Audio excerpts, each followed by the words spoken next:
either by placing them on themselves or by burning them and drinking the ashes. The morning practices of Daoin in the highest clarity served several goals: the dispersal of obstructive and demonic forces, self-purification in the face of the divine, clarity of vision and keenness of hearing to open otherworldly perception, extension of life expectancy to have more practice time and preparations for ascension through the visualizations of God and the heavens. Variations of the practice include bends and stretches known for the medical manuscripts, as well as deep breathing to release stale qi and absorb new energy. Self-massages of the face, eyes, and ears, saliva swallowing to harmonize qi in the body can calm the viscera. Visualizations of the inner organs with the body of gods. In this religion, Daoist context, therefore, the practice of Daoin was transformed into an aspect of spiritual purification, including but not limited to, formed into an aspect of spiritual purification, including but not limited to the maintenance of health and extension of life.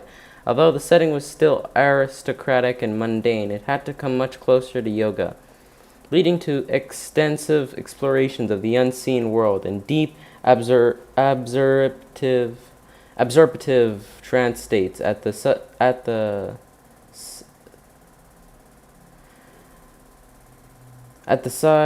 same time, however, Daoin continued to make inroads in Chinese society at large, where it was coupled with various other means of body cultivation. Practice in context. A variety of texts from the 4th century document the use of Daoin for health and longevity among Chinese noblemen. They all warn against excesses and provide remedies to improve bodily functions through the diet and herbal decoction, supported by prescriptions for proper sleep, hygiene, sexual activity, and exercise. Daoin, from being a branch of preventive medicine, thus becomes a key aspect of overall life regulation. One key text of the period, the Yangjin Yaoji Long Life Compendium by the aristocratic and official Zhang Zan, recommends that practitioners avoid specific combinations of food, such as anything hot and cold, sweet and raw, more specifically wheat and oats, onions and honey, celery and pig's liver, dried ginger and rabbit. They should use alcohol sparingly. Boil water before drinking it. Take care not to get cold when sweaty. The text also has specific recipes for beneficial food combinations and descriptions of the qualities, healing properties of herbs and foodstuffs, as well as a series of instructions for pregnancy. In many cases, it provides specific remedies for certain conditions, notably stomach and digestive problems, including cramps, flatulence, constipation, and diarrhea. The overall goal of the presentation is to encourage people to live as healthily as possible, working closely in harmony with the nature and the 4 seasons. Citing the ancient immortal Peng Zhu, the text says, "The method of nourishing longevity consists mainly in not doing harm to oneself. Keep warm in winter and cool in summer, and never lose your harmony with the 4 seasons. That is how you can align yourself with the body. Do not allow sensuous beauty, provocative postures, easy leisure, and enticing entertainments to incite yearnings and desires. That is how you come to pervade the spirit. The most important advice is to remain moderate in everything, since any excess will harm the lungs and kidneys. To eat and drink with control, to stay away from various luxuries that lead to a weakness of qi, and to keep speech and laughter within limits." Citing Peng Zhui once more, the text points out that heavy clothing and thick comforters, spicy foods and heavy meats, sexual attraction and beautiful women, melodious voices and enticing sounds,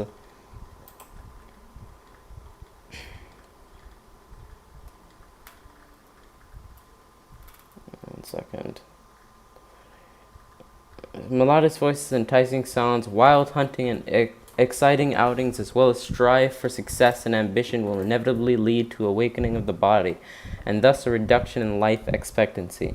In the same vein, various mental activities will harm qi physiological forces, and thus bring out a diminishing of qi, which takes one further away from the Dao and reduces life. The text formulates this set of 12 things to do only in little increments. It says, "Those who wish to preserve harmony and complete their perfection should think little, reflect little, laugh little, speak little, enjoy little, anger little, delight little, mourn little, like little, dislike little, engage little, deal little. If you think much, the spirit will disperse. If you reflect much, the heart will be labored. If you laugh much, the organs will soar up. Organs and viscera will soar up. If you speak much, the ocean of ki will be empty and vacant. If you enjoy much, the gallbladder and bladder will take an outside wind. If you get angry much, the fascia will push the blood around. If you delight much, the spirit and heat will be divine and unsettled. If you mourn much, the hair and whiskers will dry and wither. If you like much, the will and ki will be one-sided and overloaded. If you dislike much, the essence and power will race off and soar away. If you engage yourself much, the muscles and meridians will be tense and nervous. If you deal much, wisdom and worry will all be confused. All these attack people's lives worse than axes and spears. They diminish people's destiny worse than wolves and wolverines. In other words, harmony with the Dao manifests itself in mental stability and physical wellness, and any form of agitation or sickness indicates a decline in one's alignment with the forces of nature. Thus, going along with the heavens and earth brings good fortune. Going against heaven and earth brings misfortune, the text says. And notes, the Dao is ki. By preserving ki, you can attain the Dao, and through attaining the Dao, you can live long. Spirit is essence. By preserving essence, you can reach spirit brightness, and once you have spirit brightness, you can live long. The major points on moderation made in the aristocratic Yangjin Jiaoji during the same period also appear in more religiously inspired texts that can be linked with a more esoteric tradition of medieval China, that of hermits and alchemists. Most important among them are two short synopses of the key alchemical treatise. Book of the Master who embraces simplicity, contained in the Daoist canon, the Yangjin Lung on nourishing inner nature, and the Yang Sheng Lung on nourishing life. Although in title and edition linked with the hermit tradition and probably compiled on the basis of Aramaic documents, they closely match Zhang Zan's attitude and recommendations, like the Yang Sheng Yoji. They do not speak of mountain isolation, alchemy, or specific ropes, but emphasize the need for moderation in daily life. Thus, the Yang Xing Lun says, the method of nourishing life involves not spitting far and not walking hastily. Let the ears not listen to excess. Let the eyes not look around extensively. Do not sit until tired. Do not sleep beyond your needs. Wait until it is cold before you put on more clothes. Wait until it is hot before you take them off. Do not get too hungry, because hunger harms the ki, and when you eat, beware of overindulging. Do not get too thirsty before you drink, and do not drink too deeply at a time. If you overheat, your bowels will be blocked and obstructed to the point of illness. If you drink too deeply, phlegm will accumulate into lumps. The Yang Sheng Lung proposes similar guidelines, which it supplements with a set of 6 exhortations to release a mental strain and sensory involvement. It says, 1. Let go of fame and profit. 2. Limit sights and sounds. 3. Moderate material goods and wealth. 4. Lessen smells and tastes. 5. Eliminate lies and falsehood. 6. Avoid jealousy and envy.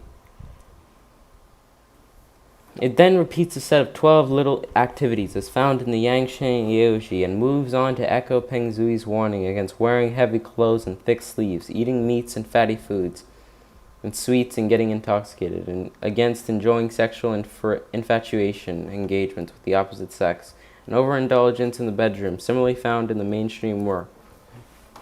The fact that general admonitions for moderation, physical, mental, and social, are equally found in a variety of texts of the period shows that they formed part of an aristocratic culture of simplicity and self-control that favored working toward long life and well-being, but did not necessarily involve seclusion, devotion, or alchemical experiments. Practitioners used Daoin and conscious breathing as part of their overall refinement of life enhancement, which, like the 8 limbs of traditional yoga, also came to include moral guidelines and the recommendation of generally life-enhancing attitudes. In the high Middle Ages of China, the 6th to 9th centuries, Daoin underwent further formalization, and this becomes clear in the Daoin Jing, the only text in the Daoist canon that deals exclusively with physical practices. Its full title is Taekwing Daewin Yangsheng Jing, Great Clarity Scripture on Healing Exercises and Nourishing Life. Integrating various forms of exercise and modes of guiding the ki to the Dao Yin Jing brings the tradition to a new level of development, characterized by certain key features. They are the refinement and variations of medical exercises and animal forms, the organization of healing and practices into integrated sequences, and their ascriptions to a legendary Daoist immortals, and the use of meditation techniques that integrate the guiding of ki with various body imaginings and Daoist visualizations. The text accordingly has three major kinds of instructions. Methods for medical relief that constitute a development of those first found in the manuscripts. Integrated sequences of practice that can be used to create healing but are more dominantly marked as methods of long life and immortality. And meditative ways of guiding the ki and visualizing the body, which place the practitioner to a more divine and spiritual context. Within these three areas, the Daoyin Jing first shows the systematic progress from healing through longevity to immortality that becomes central in all later Daoyin forms and systems. The Daoyin Jing continues the ancient medical tradition by paying much attention to breathing and representing the Qigong system that is still standard today. It lists the 6 healing breaths, each associated with a particular organ and set of ailments. For example, the first breath is He.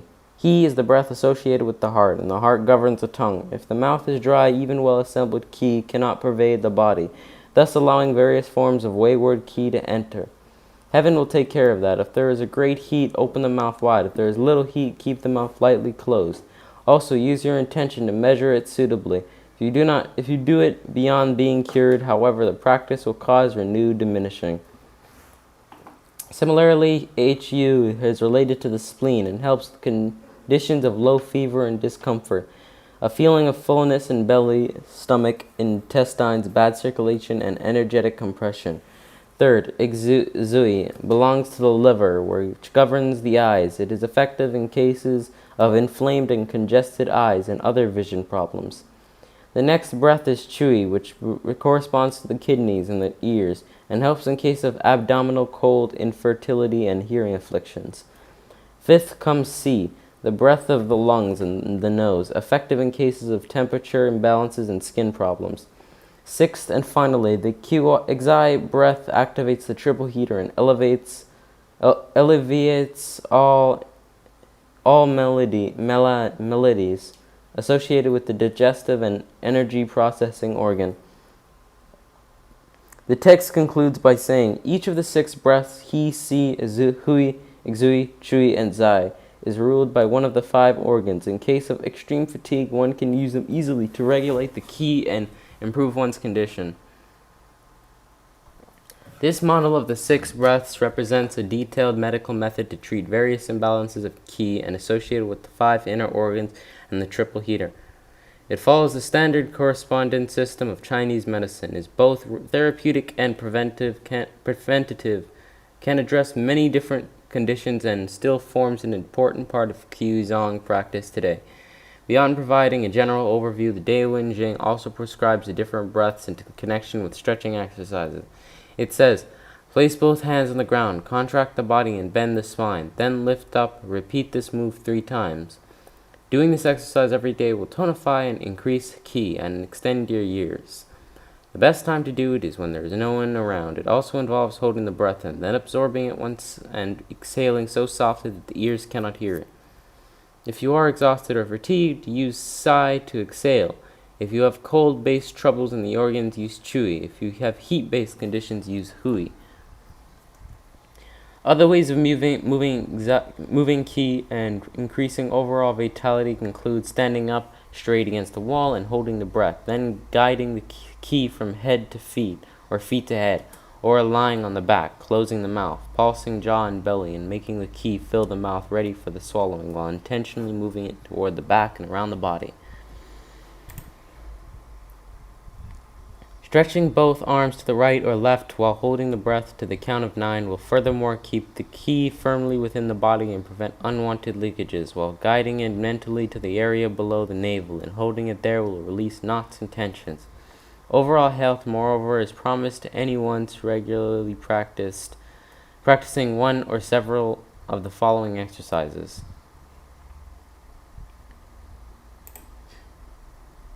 One, regularly practicing one or several of the following exercises. Raise both hands as if lifting a 1,000-pound rock, right and left moving well together.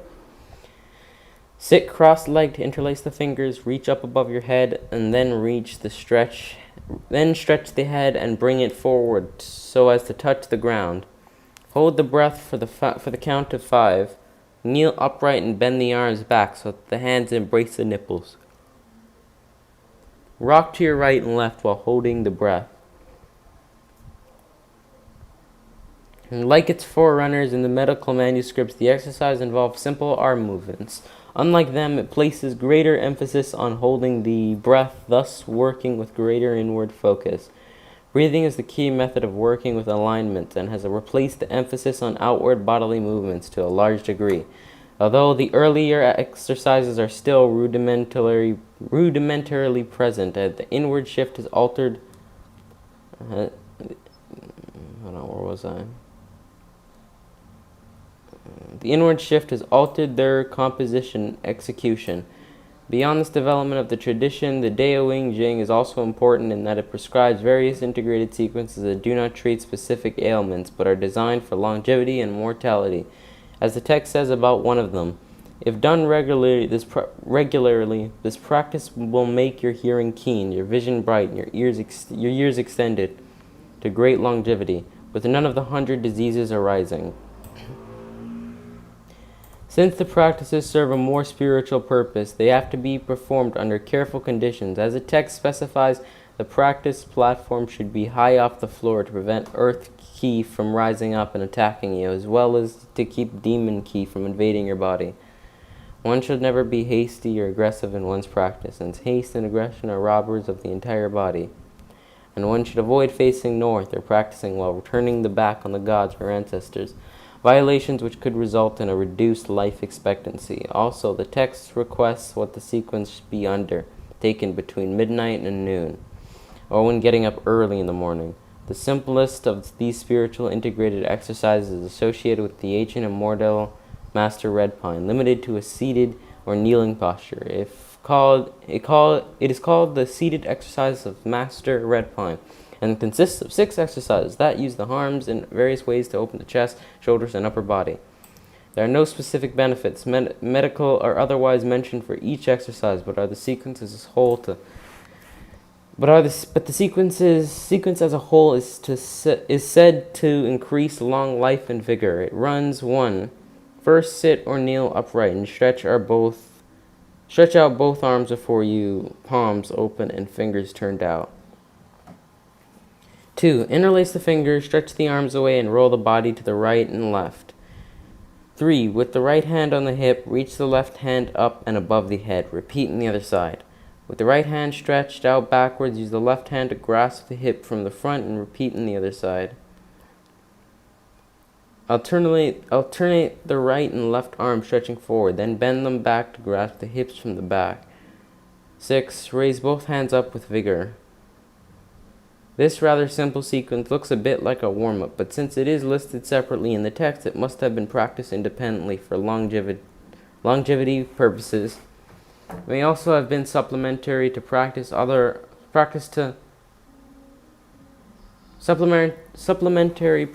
other sequences associated with Master Red Pine, or served as an alternative for followers of the Master Red Pine lineage. Maybe for people who found it difficult to stand up and bend or get down and stretch. The various movements take the arms and shoulders through their full range of motion, open the upper body and chest quite effectively. There is little doubt that this sequence, short and easy as it may seem, has good benefits for health and vigor. The other major sequence is linked with Master Red Pine, appears right in the beginning of Dao Wing Jing and is reprinted in its other versions, showing that it was widely known and quite popular. It is an integrated set of exercises. that takes the practitioner through all the different postures of the body and flows along nicely to provide an overall expansion of ki and the release of tensions and energy blockages in various parts of the body. As with other life sequences, it is to be undertaken in the early morning and begins by stretching the arms overhead while facing east. Next, practitioners lie down and reach their arms away to the right and left to stretch the upper back. This is followed by an abdominal crunch, which flows smoothly into a cross back stretch. With your left hand, push against your left knee as it is raised above the hip. Stretch your right arm up and back as far as you can. Repeat on the other side. Do this for 5 breaths on each side. This releases the chest and belly. After this, adepts sit up or kneel, matching the dominant sitting posture in medieval China, and interlace their hands in front of their chest. Then turn and twist in different ways, right and left, forward and back, head and neck. They conclude by once again stretching the arms overhead. Then stand up and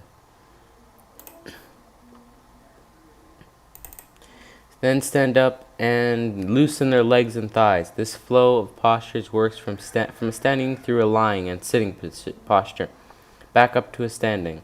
It uses all the different parts of the body and claims to benefit the entire system. However, in its actual movements, like Master Repine's seated sequence, it is focused predominantly on the upper body.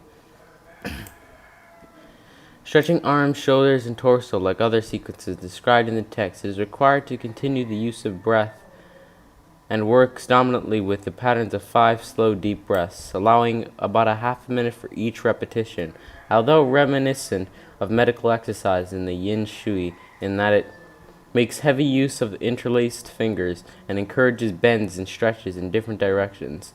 The sequence makes no claims about improved eyesight, hearing, or health. Instead, the sequence focuses on releasing or stretching the different parts of the body to encourage an overall balanced and harmonious ki flow, and to serve the body openness and release necessary for extended longevity. While not holding postures, as long as yogists might or working with inversions, medieval Daoyin in its overall patterns has a lot in common with yoga and magical movements. Taking all this information together, we can now begin to answer the questions posed in the beginning. Is Daoyin essentially the same as other Asian forms of body cultivation, or are they separate traditions which have very little in common? It should be clear by now that in its original social setting, cosmological speculation and textual formulation, Daoyin is very different indeed. Although it shares some basic notions about the possibility of spiritual attainment, proposes similar physical practices. To conclude this discussion, I would now like to take a closer look at the actual practices and their commonalities and differences. First, quite obviously,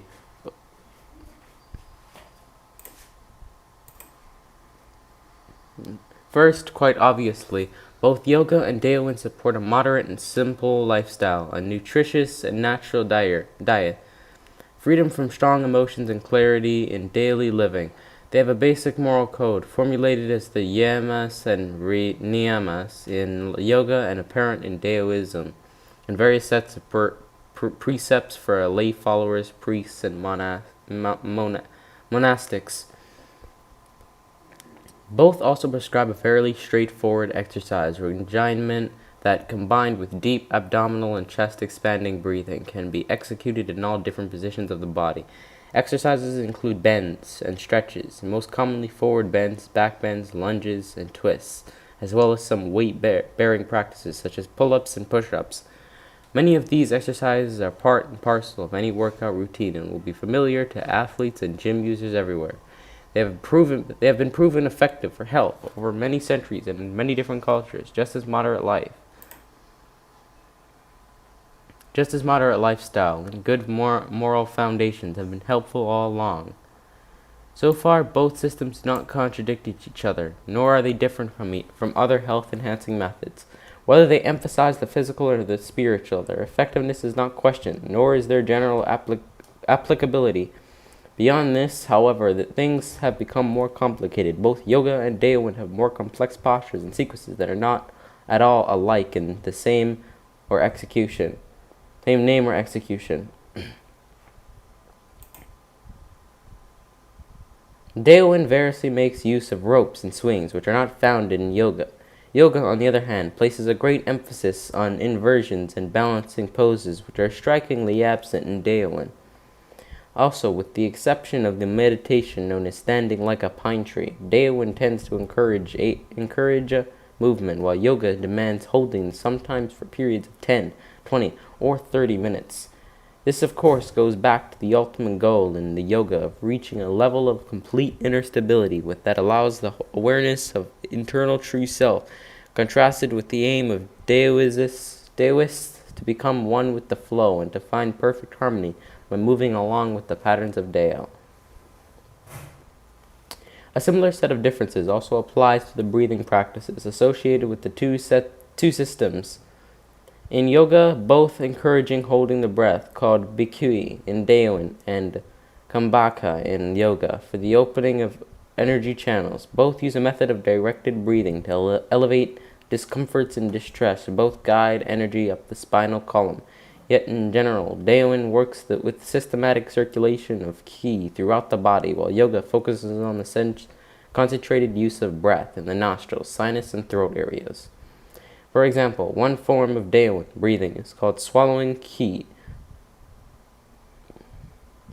According to the Huanzhen Zhangsheng Fu Neikui Zhefui, Master Huanzhen's essential method of absorbing internal qi. This involves lying flat on one's back with the head slightly raised and the hands curled into fist. In this position, adepts inhale through the nose, allow the breath to reach the mouth, mix it with saliva by moving the tongue and cheeks, and swallow it down, guiding the qi mentally to reach the stomach and spread from there into the various inner organs. To help the movement, practitioners massage the passageway of the breath by rubbing the chest and belly. In extension, they also guide the qi by first taking the swallowed saliva breath mixture into the lower elixir field and entering it into two small caverns at the back and imagining it moving up the body in two strands to enter the nuan century or upper elixir field in the head. From here, they allow it to stream into all parts of the body, through hair, face, head, neck, and shoulders, into the hands and fingers, from the chest and the middle elixir field, the heart, into the five inner organs, and down along the legs to the thighs and knees, calves, heels, and soles. As they do so, all congestions of blood and blockages of qi are successfully dissolved, paving the way for refinement of qi into subtler energetic forces. A yet different variant is called surrendering to qi, which is described as following mentally along with the qi in the body, wherever it may go, in the state of deep absorption where there is no spirit, no conscious awareness. Deep and serene, the mind is one with the great void. This in turn causes the body to become independent of nostrils breathing as the qi will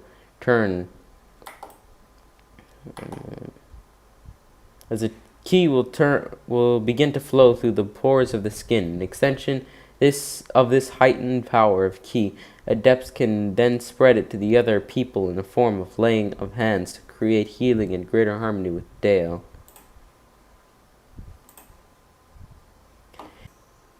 In contrast to these breathing practices, yoga followers use the breath to heighten awareness, to calm the mind, and to cleanse the air passages. To give a few examples, there is a popular form known as Sajai breathing, often called the ocean-sounding breath, and involves tightening of the muscles at the back of the throat, allowing the air to flow slowly and making a soft, rasping noise. Said to stimulate endocrine and thyroid glands and increase mental alertness. A breath that claims the mind and balances energy channels is Nadaish Ayodhana, also called alternate nostril breathing. It is done by alternately closing off one nostril with the fingers or thumb of the right hand, encouraging long, calm inhalations and complete deep exhalations. This is very soothing and aids the integration of the two brain hemispheres. Another classic yoga breath is Bhastrika, which means bellows. In this exercise, the breath is pushed in and out quickly and powerfully 10 times, after which it is held for 5 or to 10 seconds. It is said to help with colds, destroy phlegm, relieve inflammation of the nose and throat, and over